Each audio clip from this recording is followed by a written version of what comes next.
Esu Lietuvos mokslo akademijos Vrublevskio bibliotekos rankraščių skyriaus mokslo darbuotoja. Paskaitysime Vilniui vaduoti sąjungos instruktoriaus Vinco Uždavinio dienoraštį apie kelionę į Rozalimą. Lietuvos mokslo akademijos Vrublevskio bibliotekos rankraščių skyriuje saugomas vienas iš Vinco Uždavinio dienoraščių, kuriame aprašyta kelionė iš Kauno į Šeduvą ir Rozalimą, įvykusi 1932 metų, gegužės 21-22 dienomis.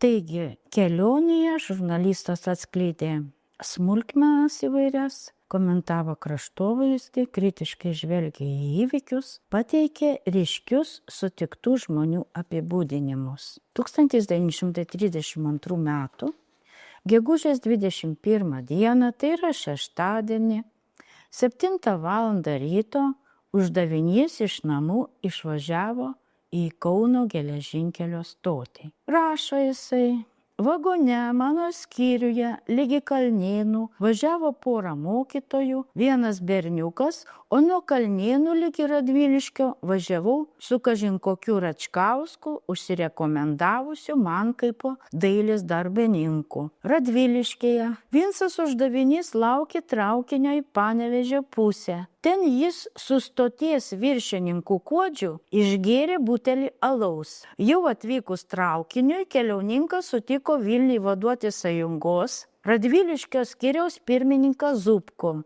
Šis važiavo kažkur tarnybos reikalais, pasiūlė Uždaviniui pavažiuoti kartu garvežyje, pademonstravo garvežio paleidimą, įvairius šposus ir sustabdymą Šeduvoje, kur Vincas Uždavinys išlipo. Šeduvos stotyje jo laukė jaunas vaikinas, atvažiavęs su poros arklių traukiamų vežimu iš Rozalimo. Iš pradžių vieškeliu užvažiuota į Šeduvos miestelį. Uždavinys nusipirko saldainių, užfundijo savo vežikui paperosų, nufotografavo bažnyčią, užėjęs bažnyčion pasimeldė, aplankė Šventos mergelės altorių. Jis prisiminė, kad besilankant Šeduvoje 1928 metais Šventos mergelės paveikslas jam priminė Aliutę. Atrodė, kad buvo visai panašus į jo būsimąją žmoną. Na ir jisai sako: dabar vėl pravažiuodamas prie to paties paveikslo pasimeldžiau dėl mudviejų šeimynos laimės. Uždavinys smulkiai aprašo visus savo kelionės nuotykius, nors ir ironiškai, bet tuo pačiu geranoriškai, pasišaipydamas iš provincijos ir savęs. Rozalime vežikas privežė žurnalistą prie Valsčiaus raštinės. Jį pasitiko Vilniui vaduoti sąjungos Rozalimo skyriaus sekretorius, taip pat ir Valsčiaus sekretorius Stasys Maironis. Neaukšto ūgio, tvirtas, žemaitiškos išvaizdos vyras, apdriskusių balakonų, smarkiai suteptom kelnėm, perkrypusiom šliuriam, apšepęs, bet nepaprastai geros, jautrios širdies ir sąžiningas žmogus, nevedęs, turi bėdų su savo tėvo šeimyna, brolius ir seseris į mokslus leido ir tebeleidžia. Sekretoriaus tėvas buvo apnašlėjęs, bet vėl vedė ir naujų vaikų susilaukė. Ir vėl vargšui sekretoriui tenka rūpintis tėvo vaikais, vėl nėra kada pačiam vesti. Kad sekretorius rimtas ir doras darbininkas, matyti ir iš to, kad jis nuo pat Valsčiaus savivaldybės susikūrimo pradžios Rozalime sekretoriauja, jokių bylų neturėjo, jo neperkelė. Toliau vaizdžiai pristatomas ir dar vienas svarbus miestelio žmogus. Į Valsčiaus raštinę, kažin kokiais reikalais atėjo vietinis klebonas, kunigas Grinkevičius, apie 70 metų senelis, nuo 1906 metų Rozalime klebonaujas, tik karo metu buvęs Rusijon išbėgęs. Klebonas matyt geras lietuvis, tik pirmas įspūdis buvo blogas dėl jo apšepusios išvaizdos, reti barzdos plaukai neskustis tyro, sutonas nešvarus, pro trumpesnį ir taip pat nešvarų paltą drybso. apsiavęs minkštais naktiniais tufliais, rūko papierosus. Tačiau sako, kai išsifrantina, tai ir visai neblogai atrodas senelis. Kitą dieną ir aš tai pamačiau. Maironis pietauti svečią nuvedė pas mokytoją, kurios nei vardo, nei pavardės uždavinys neįrašė, paliko tik daugtaškį.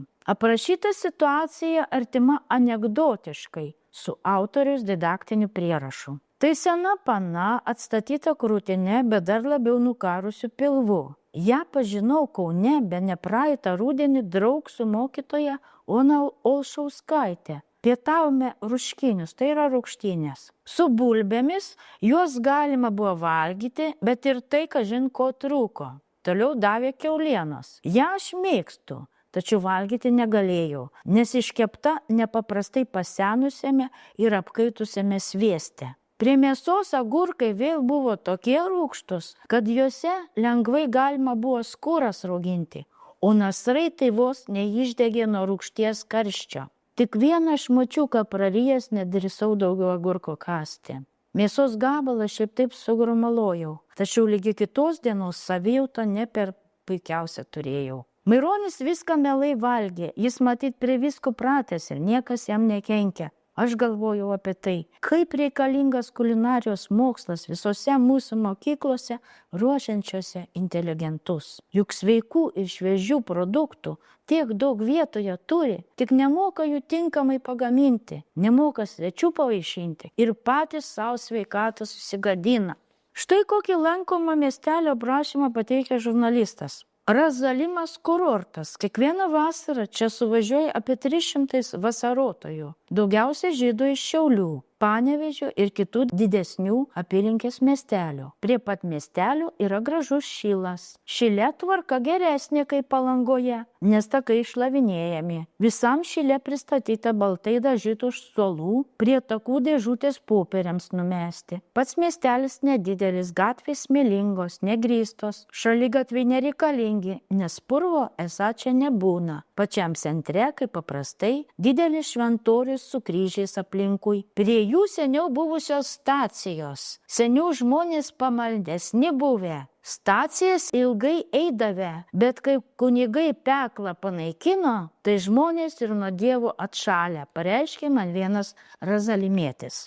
Gamtos vaikas, kaip save dienoraštyje vadina, Vincas Uždavinys, paėmęs fotoaparatą, kartu su Maironiu patraukė į vietinį mišką. Valsčiaus sekretorius pasiūlė iš pradžių užsukti į jų parką, kuris apibūdintas taip. Parkas greta šventoriaus, kalnelį mažytė aikštelė, prisodinta jaunučių medelių ir akacijų, gražiai sutvarkyta su soleliais, takeliais, o centre kuklus, bet gražus paminklas žuvusiems razalimiečiams kovoje dėl nepriklausomybės. Einant per mišką, Vincas ėmė garsiai dainuoti, kadangi buvo gerai nusiteikęs.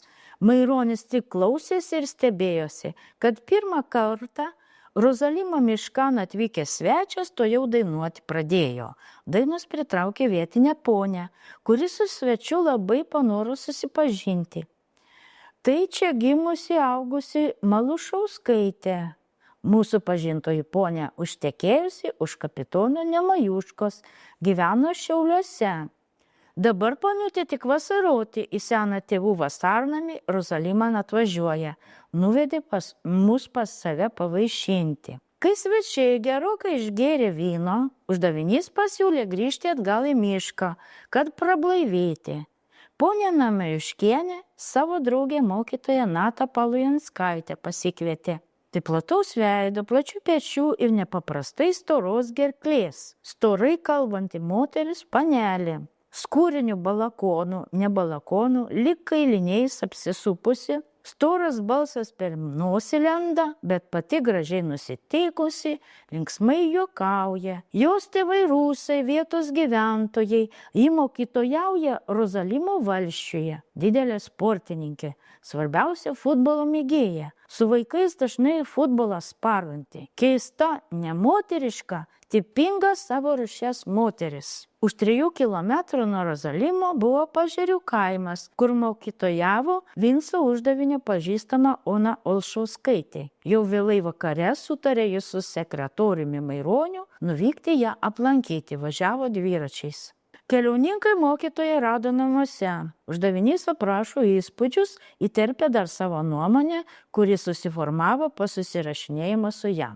Inteligentiškai, tvarkingai viskas sudėta, rankdarbis išpuošta. Pati mokytoja rimta, tik turi, sakyčiau, moteriškų nenormalumų. Svajoja apie kažin kokias tolimas fantazijas, nestovi rimtam realiam pagrinde. Turėjo nemažai kandidatų į vyrus, tačiau neištekėjo. Ir vyruose ieško kažin ko nėra. Norėjo ištekėti už Jono Martinaičio, bet suiro. Ir iš viso rimtai moteriai, kokia gali būti kalba apie vedybą su Martinaičiu. Kada jis amžinai girtas, kada su juo nei rodos, nei kalbos. Susirašinėjo su Paškevičiumi Indijoje. Jis su ją susipažinęs bekeliaudamas dviračiu po Lietuvą. Patinka jai originalai, žadanti už jo tekėti ir su juo drauge po pasaulį bastytis. Tas jos nerealumas, blaškymasis buvo gražiai jaučiamas ir iš jos laiškų, kurių keletą man buvo šios žiemos bėgi atsiuntusi, dėl kurių ir Aliutė buvo papykusi, kam su moterimis susirašinėjo. Beje, iš Vinco uždavinio pastabos ant Olšauskaitės laiško saugomo Vrublevskių bibliotekos rankraščių skyriuje tampa aišku, jog mokytoja vis dėlto ištekėjo už Martinaičio. Sekmadienį praleistą Rozalime uždavinys aprašo akivaizdžiai besididžiuodamas atgimstančios nepriklausomos Lietuvos provinciją jos žmonėmis.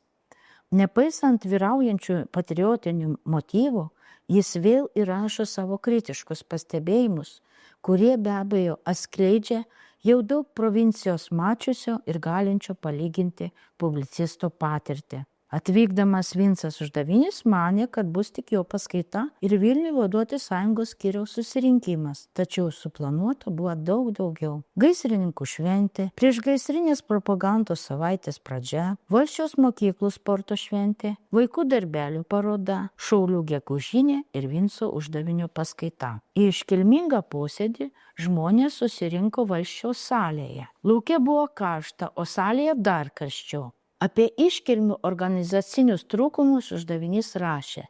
Salė pilna, o gatvėje dar bent 4 kartus tiek patekti norinčių. Ir man toje salėje paskirta laikyti paskaitą. Kaip nemoka žmonės organizuoti iškilmių. Imu aš pats organizuoti. Siūlau visus į mišką vesti. Imkite orkestrą iš salės, eikite su vėliavom ir orkestru, visi seks paskui jūs į mišką. Pradžioje raukosi, nepatogu, neišeis. Eikite arba aš atsisakau paskaitą laikyti, pareiškiu griežčiau. Ir eina. Tik pakilo dulkės gatvėje, sujudo gatvė ir greitai orkestro balsai mišką paskambino. Visi patenkinti buvo. Iškilmingas posėdis gražiai praėjo, man kalbėti gera buvo, nors rėkti daugiau reikėjo, bet kvėpuoti turėjau kuo. Klausytojų labai daug. Po paskaitos visa auditorija nužygiavo į sporto aikštę, pažiūrėti mokinių mankštos ir parado. Paradą sveikino Uždavinys kaip žmogus iš centro, nors ir nieko bendro su švietimu neturėjo. Rozalimo mokytojas Skorupskas prieėjęs atraportavo. Uždavinys padėkojo ir mokinius pasveikino. Sveiks tamsta, atkirto vaikučių aikštė. Pridėjau dar keletą žodžių apie sporto reikšmę, priminiau apie sveiką dvasią sveikame kūne ir praleidau pro save žygiuojančius ir sveikinančius vaikus. Nufotografavęs keletą kartų ramiai savo sėdėjau, sekdamas sportuojančius. Iš sporto aikštės greitai visi iškriko, paliko tik mokytojai ir jų mokyklos suolai, kurios patys ant savo pečių po suolą kaip kupranugariai į miestelį vilko nesigėdino, tai naujos Lietuvos darbo žmonės. Po iškilmių įvyko vietos inteligentų pietus su alkoholiniais gėrimais. Prie svečių mokytojai jautėsi suvaržyti. Po kelių kalbų ir svečias pasakė gražią bei ilgą kalbą. Įstoti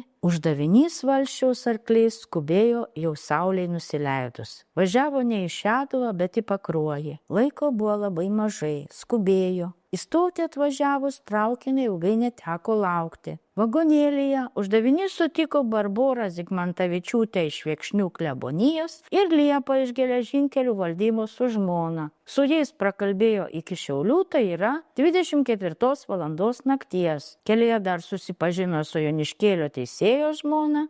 visi išskyrus Barborą, Kauną pasiekė greituoju traukiniu pirmadienį 6 val. Ryto.